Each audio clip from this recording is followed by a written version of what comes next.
And we go now to Maryland Democratic Senator Chris Van Hollen. Senator, the White House is continuing to send weapons to Israel, but as you've heard the Secretary of State say, they're narrowly tailoring this to withhold specific kind of munitions. Does this policy and the administration's explanation of it make sense to you? Well, Margaret, it's good to be with you, and happy Mother's Day. And let me just say that, Senator Cotton totally misrepresented the position of President Biden and the Biden administration. So I think the president is absolutely right to withhold these big bombs that could be used in Rafah. Remember, the president of the United States warned Prime Minister Netanyahu repeatedly that if there was an all-out invasion in Rafah, that the United States would make policy changes. And Prime Minister Netanyahu has repeatedly ignored the President of the United States, ignored the President's efforts to try to reduce civilian casualties, ignored our efforts to try to get more humanitarian assistance into Gaza, and ignored the priority of trying to bring back the hostages. So, yes, I support the President's actions here. I thought that were very important to take. You, though, were part of this national security memorandum that we talked about with the Secretary. You helped tailor it, and you said after it came out that the expertise and analysis of the State Department has been swept aside to facilitate a predetermined policy outcome based on political convenience. Are you saying that the Secretary of State's inability to conclude anything in this report is a political choice, not based on fact? Well, I believe the facts and the law show what a lot of independent groups that the administration often relies on shows. So Amnesty International, Human Rights Watch, Oxfam, an independent task force that was established to review the facts and the law, all concluded that when you look at some of these incidents, these clearly were violations of international humanitarian law. So while I appreciate the fact that, as Secretary Blinken said, the administration determined that it was reasonable to conclude that violations of international law had happened, I think there's enough on the books to be able to point to specific cases and make specific determinations. And on that score, the administration did duck the hard questions.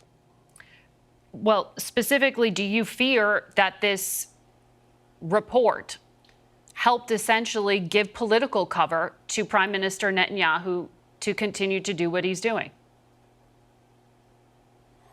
Well, I fear that by not providing an unvarnished accounting of the facts and the law, we have essentially stated that what is happening in Gaza, so for example, with respect to the delivery of humanitarian assistance and the total restriction of delivery of humanitarian assistance since the beginning of the war, by not calling that out flatly and saying that there have been arbitrary restrictions put on it, I fear that we have set a very, very low bar, a very low standard for what's acceptable. And I think that will come back to haunt us. So, yes, Margaret, I worry that we didn't call out very clearly the fact that those restrictions on humanitarian assistance, which is leading to hundreds of thousands of people on the verge of starvation, over 25 people already starved to death, including kids. Yeah. I do worry that has essentially allowed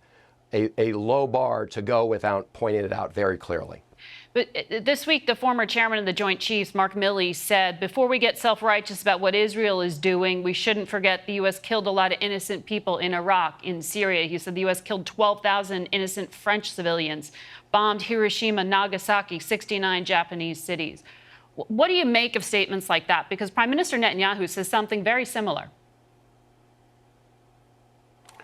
Well, Margaret, there's no doubt that, excuse me, the United States has not been perfect, far from perfect. But since World War II, we've adopted many more measures to try to restrict civilian harm, and we try to improve it all the time. And of course, after World War II, the world adopted the fourth article of the Geneva Conventions, which is designed specifically to protect civilians in war. So, Millie can talk about the things that happened in World War II, but the world tried to learn some of the lessons after World War II. Okay, we're going to take a break and come back and finish this conversation, Senator.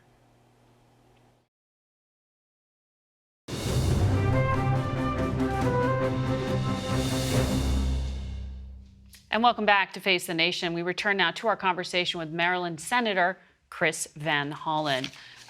Senator, we've been talking about the Biden administration, but I want to refer to what's happening in our own domestic politics right now related to Gaza.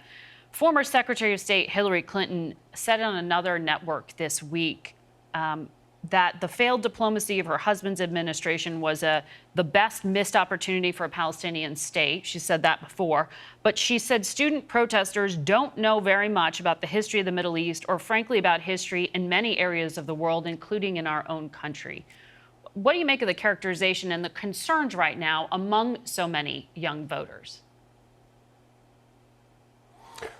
Well, I thought, Margaret, that Secretary Clinton's comments in that regard were quite dismissive of students' concerns about the awful humanitarian crisis and high civilian death toll in Gaza. And I should point out that we should be able to keep two ideas in our head at the same time. One is the right of Americans to peacefully protest, but also the need to make sure that students feel safe on campus. And of course, we also need to make sure that we stamp out anti-Semitism and hate wherever we see it. But I believe that the great majority of the students who are protesting are following very closely what's happening in Gaza. They see what's the very high civilian death toll. And so we can certainly revisit history and past negotiations, but I believe that the overwhelming majority of the students, not all, and there are some very bad elements that are involved, as well as on the counter-protest side. But I believe that the students do understand what's happening in Gaza with respect to the civilian casualties. Senator Van Hollen, thank you very much for your insight today and your reaction. And we'll be back with more Face the Nation. Thank you, Margaret.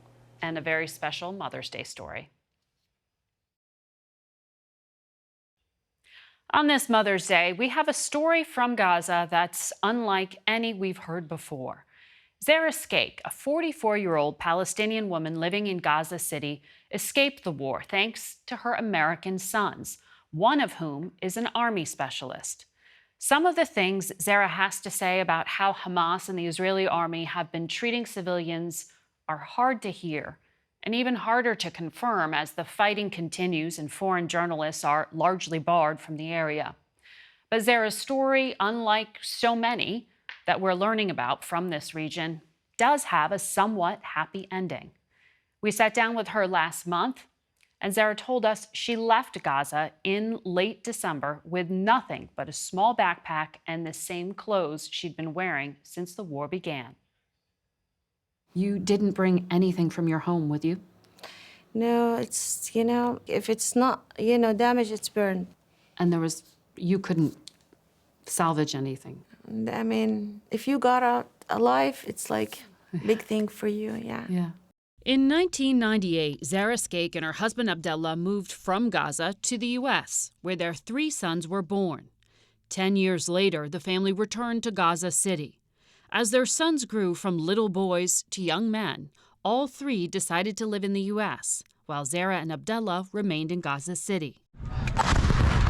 After Hamas's brutal attack on Israel on October 7th, Israel struck back and ordered over 1 million Palestinians in northern Gaza to head south as it prepared for a ground invasion. Why didn't you leave?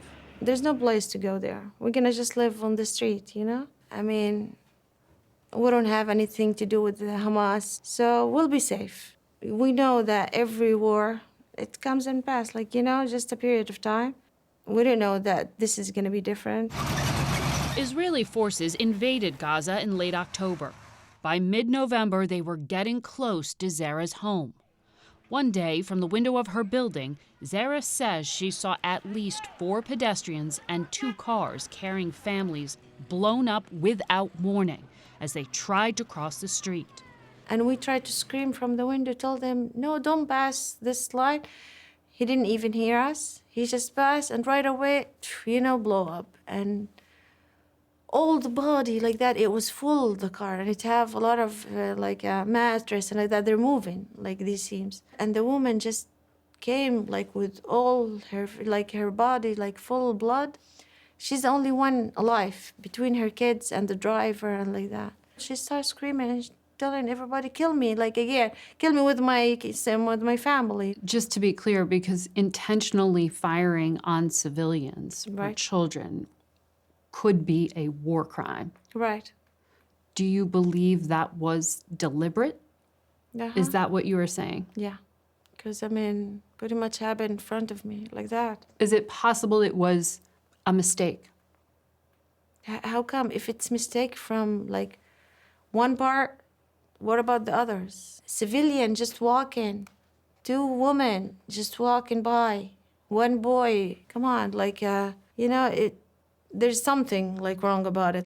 When asked about Zahra's account, the Israel Defense Forces replied, quote, "The IDF is not at war with civilians in Gaza. The IDF is at war with Hamas. Hamas has embedded itself in civilian infrastructure.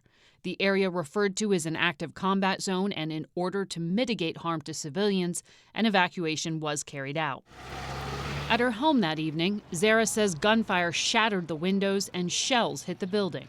With all this noise and with the shells start one after one like that, we just start to crawl downstairs, just go down the first floor and hid somewhere. You and your husband? Yes. While we're crawling down, it's like the shooting didn't stop, and the shells one after one like that. And you feel your house start to burn, because everything is hot around you. You can't even touch anything. The bomb kept going until the second day in the morning. My husband started to fade because he's diabetic, his sugar was low and like that. So something's gonna happen to him if I didn't get him out.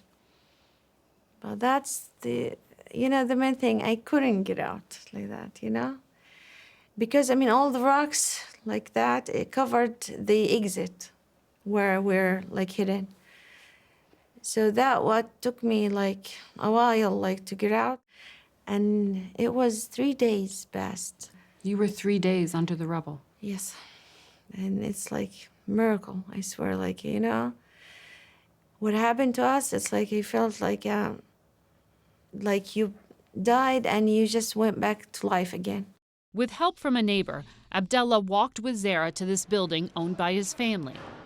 In the lower level of a weightlifting center called the Super Gym, Abdullah's brother and dozens of other relatives were taking shelter in a space with no electricity or running water and 1 bathroom. It was here that Zahra discovered Abdullah's foot had been injured during the attack on their home. He was shivering from what appeared to be an infection. Due to fighting, it was days before she could get to a hospital. At the hospital, there were no antibiotics? Nothing. No painkillers? No. Nothing. They gave you nothing? Exactly, yeah. Because they had nothing? Yeah. Al Ahli Arab Hospital was overwhelmed with patients. While we're waiting to get him into the operation, he passed away while here sitting down. Waiting for the surgery. Right. I couldn't believe it at first. The doctors kept talking. He told me, you should be happy. And I said, why? Why you're saying all that? And he said, because, he passed here in the hospital, not in the street like others. So you should be happy. I didn't understand that he's gone or, because, he's the only one for me in Gaza. And I felt that loneliness. It's just well, what's gonna happen to me? Mm-hmm. So I started to hit him, I swear, like that. You hit the doctor? Yeah. Because of what he was saying? Yeah. Because he was telling you were lucky? Exactly. He just saying, I'll let the people just come and pick him up and, Mm-hmm. But I couldn't go like that. I, kept holding him. And everybody said, let go. And I couldn't that easy like that. It's just, I don't know. At that point, Zahra's eldest son, Fadi, was living in California. He'd been struggling to stay in touch with his parents. When you think about that last time you were able to speak to your father, do you remember a lot of it? I don't think I'll ever forget it. He was, screaming on the phone, begging for mercy. Did you ever say goodbye to your father?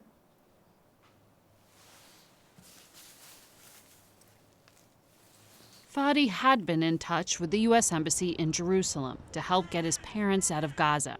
He was told the U.S. would try to get them permission to leave Gaza through the Rafah crossing in the south, but could not help them travel through the war zone to get there. That's a very frustrating thing to be told by the most powerful government in the world. Right. I can't help you. Yeah, and I mean... As an American citizen. Yes. His father's death made him more determined to help his mother. After he passed, I knew that, nothing matters more, to me, than saving my mother from there. Because, honestly, she did not deserve to go through that. I should have been the one there.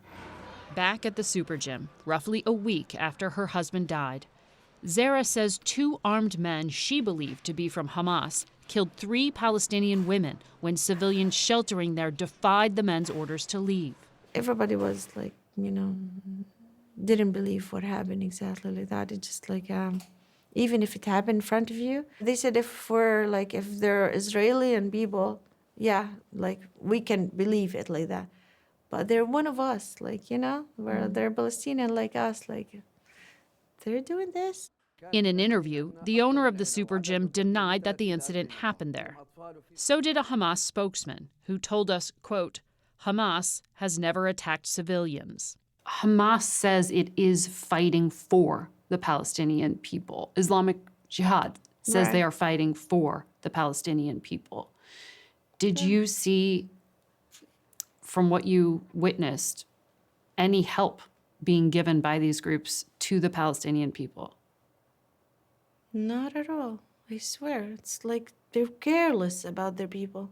Increasingly desperate to get his mother out of Gaza, Fadi turned to the Michigan-based Arab American Civil Rights League. Our calls, our emails are of the most incredibly sad stories that you could imagine from Americans talking about their family who are in war, in active live combat. One of their attorneys, Alicia Nieves, first learned about Zahra's case in mid-December. How many Palestinian Americans that you know of are in a position like Fadi, where they're trying to get loved ones out now? There are thousands right now that are trying to, yes. What struck me about Fadi's case was that it said that his brother was an active U.S. military member. And I thought at that moment, there was a possibility that something impossible could happen, which is we can actually get somebody from northern Gaza. Why do you think the fact that his brother was active duty Army made a difference? Because I had experience in a previous conflict where I was introduced to military veterans that were demonstrating a willingness and a capability to extract people from active conflict zones. I knew this was a time to make a call to the veterans that I knew to see if there was any way that they could help in this situation. When we come back, how a team of special operations veterans got Zahra Skaik out of Gaza. Attorney Alicia Nieves connected with the Special Operations Association of America, an organization made up of former military and intelligence professionals who have experience volunteering to help civilians get out of conflict zones, including Afghanistan and Ukraine. But Gaza posed some unusual challenges, especially the part of Gaza City where Zahra Skaik was struggling to survive. But the rescue team started planning, and Fadi got through to his mother to help tell her help is on the way. In December, Zahra Skaik sent this photo of herself to her eldest son, Fadi, who told her a group of people she'd never met needed it to identify her and rescue her from Gaza City. You must have thought that's impossible. Yeah. But when I saw the first message from Brian, yeah, this is one of the team. In that minute, I start to believe. Alex Plitzis is a member of the Special Operations Association team that took on Zahra's case. So what was the situation on the ground when you began planning this escape? How intense was it? It was extremely intense. At that point, Zahra was trapped behind Hamas lines in an enclave in northern Gaza, so it was an active combat zone. Plitzis is an Army combat veteran and former counterterrorism official at the Pentagon. He worked with former Green Berets, intelligence professionals, and a Marine fluent in Arabic, all of whom were eager to help Zahra's middle son. Zahra Skaik, a 24-year-old Army specialist who was serving in Korea while his mother was in Gaza. And so for us, it felt kind of personal, and we just pictured ourselves in those shoes. So why can't the U.S. government do what you're doing? There are no U.S. Government employees of any kind, either military or civilian, on the ground inside Gaza. Having had experience in this type of work in government and understanding what the legalities are, we're kind of able to step into the void and try to set it up the right way.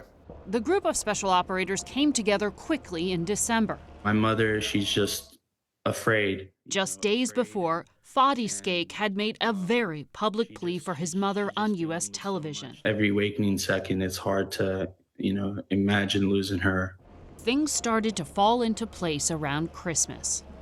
Top officials at the State Department reached out to Israeli and Egyptian officials to secure their support for the Special Operations team to carry out the mission. The Israeli military, just to be clear, had to help you get Zahra out of Gaza. Is that correct? We did need help from the Israeli government for approval to move inside of North Gaza, because it can be incredibly dangerous when you try to operate as an independent actor, especially in a war zone. So can you tell us some of the options you considered? Everything was on the table in terms of options to get them out. Hamas still had shoulder-fired, RPGs or small arms fired like AK-47s that could have hit helicopters, and that type of rescue really wasn't feasible.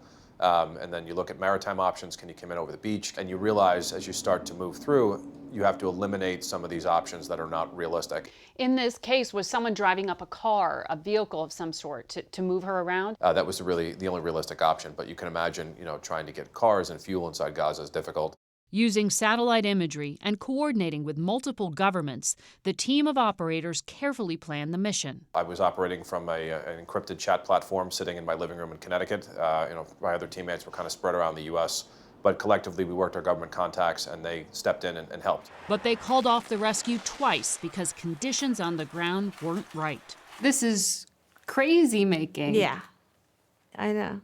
You're getting all excited and nervous, right. and then nothing happens. Right, but they kept me really strong like that, just telling you that I'm gonna take care of you, just no panic. I believe it from the first time like that. They will do something. They care about you, These are people you never met, Exactly, yeah, thousands of miles away, yeah, who are trying to help get you out. yeah.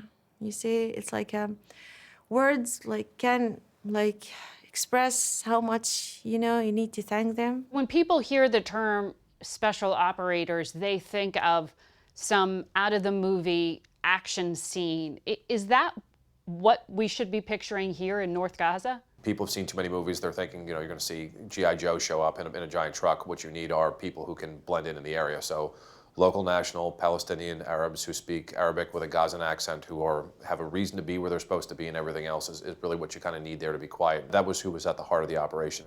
A network of trusted drivers got Zahra Skaik and her brother-in-law, who's a U.S. citizen, out of Gaza City and all the way to Rafah. What are you seeing as you're driving through North Gaza?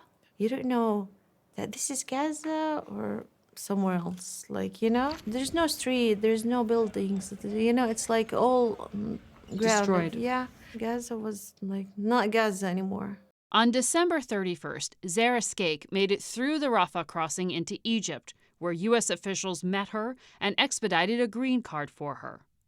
Fadi met her in Cairo. You could just tell by looking at her, she's been through hell.